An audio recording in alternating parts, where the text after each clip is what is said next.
Autre chose dans ce journal, pour relever les défis de l'enseignement supérieur en RDC, l'entreprise Control Size a, au cours d'une conférence tenue à Kinshasa, présenté la carte numérique EdiSize qu'elle pense être la solution. Merveille Bavabebay et Abel Kassongo pour le reportage.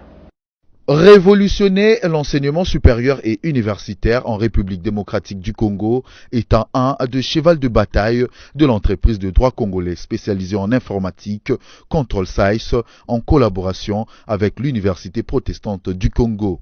Cet objectif a conduit à la tenue d'une conférence dans l'enceinte de l'UPC autour du thème « L'enseignement supérieur en RDC, quel avenir ?» Après la prière et le mot d'ouverture prononcé par la professeure Esther Landou, le directeur général de Control Size, Marcelin Mirindi, a exposé sur le thème du jour en relevant les défis majeurs de l'étudiant congolais.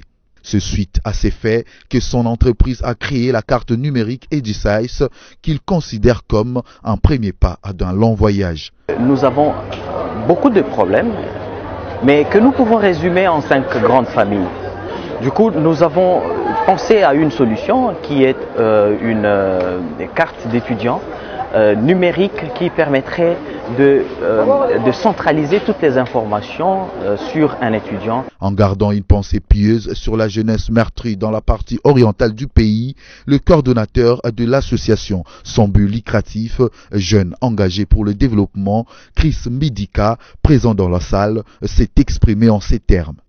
Permettez-moi de partager ma compassion avec les victimes de l'Est, les familles essoufflées à cause des ennemis de la paix qui ne cessent de faire saigner notre pays, notamment à Massissi et à Isiro. Aujourd'hui, il était important de sensibiliser la jeunesse sur la question cruciale qui est l'avenir de l'enseignement supérieur en RDC. Il n'y a pas longtemps, nous avons organisé une conférence qui parlait de l'éveil de la conscience collective du changement.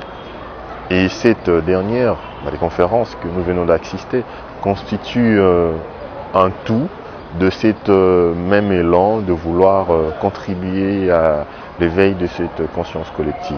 Et pour clôturer cette première d'une longue série, la professeure Esther Landou a rappelé l'importance de l'entrepreneuriat en milieu de jeunes dans le but de les aider à relever les défis des générations précédentes.